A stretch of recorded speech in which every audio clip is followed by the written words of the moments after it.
confusing. So let's take a look. There's three ways to kind of, once you have this parent-child relationship established, there's kind of three different ways we can construct an object.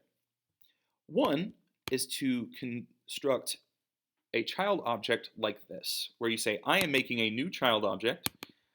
And how am I doing it? Well, I'm calling the constructor from this child class. Now, if you do that, basically what you've done is now it has all of the behaviors and attributes of a child object. It still has access to all of the parent class stuff, but it also has access to the child stuff.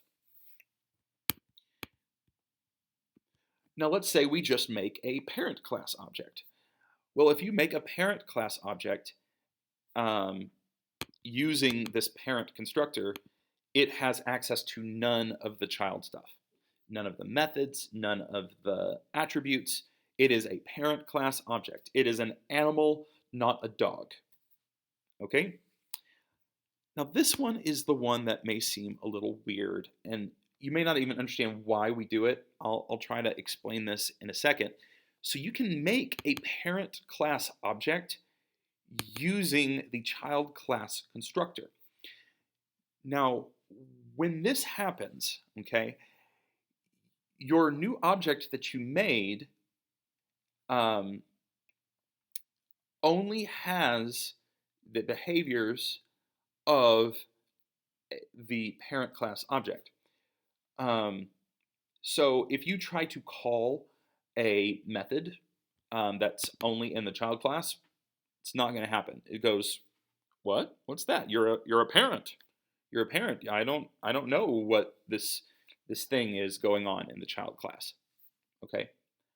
But, and this is where it gets a little confusing, if you call a parent behavior that has been overridden in the child class, it goes, oh, well, you're a you made it with a child constructor, so we're going to go ahead and use that more local overridden version of this method. So it'll only look for it if it existed in the parent class.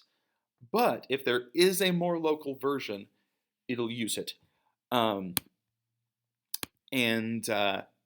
This is a no-no. You can't say I'm making a child object but using the parent constructor. I made a little handy-dandy chart here. My color coding's a little off here. So if it's only in parent class, it's gonna call the parent class function. Okay, it has no other option, and the child always has access to the parent. It always inherits stuff from the parent. If it's only in the child class, you're only going to get it by making a child object with the child constructor. If it's in both classes, then it's going to try to call the child version unless it's a parent class object with a parent class function. So let me give you a quick example here, quick rundown. So we've got this parent class here that I've literally called parent. Just to keep things simple, it only has one attribute. It has name. And it's got this getter and setter. And it has two other things it can do. You can boss someone around, and you can introduce yourself. Just, hi, my name is name. Now, let's make this child class.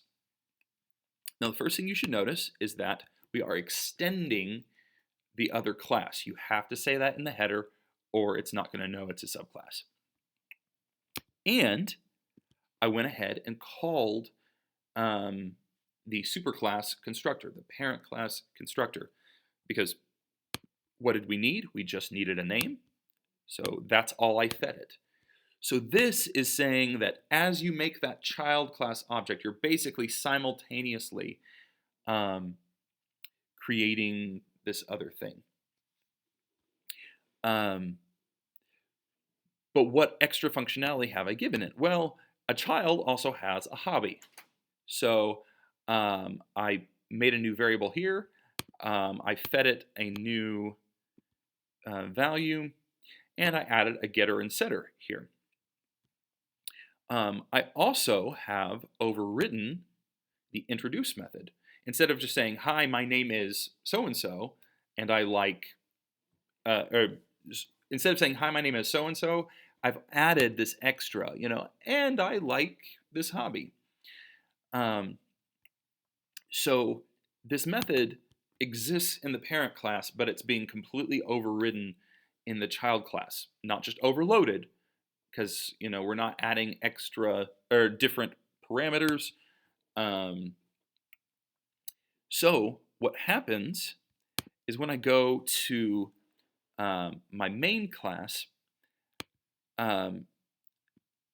this first one is pure parent.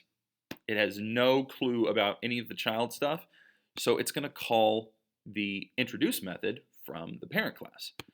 But these are both child objects, and so they're going to, or they were made using that child constructor, so it's going to use the child class method.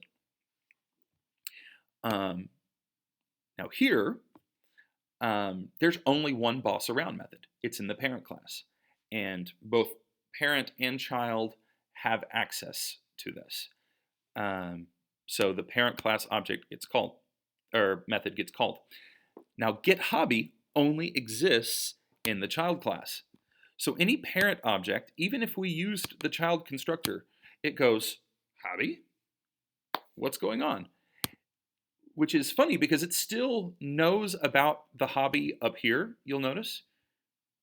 Okay, so it still has indirect access to that hobby. Now, I understand this may seem a little goofy. You may wonder, like, hey, why would we do this? Well, we do this in situations where we want it to only have the behavior of the parent. We don't want it to have extra behavior. Like,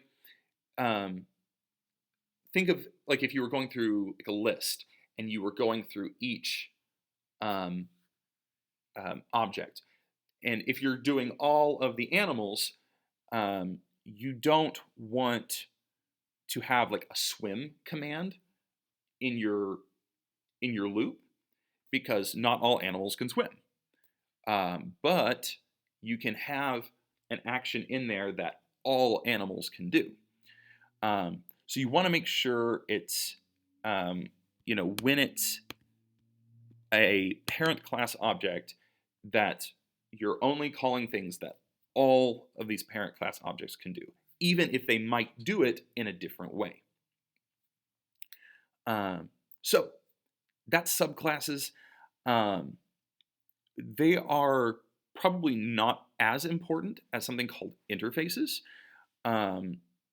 but this is part of class design where you have this hierarchy of classes and they're inheriting things from each other. And it really cleans up code. So here you go.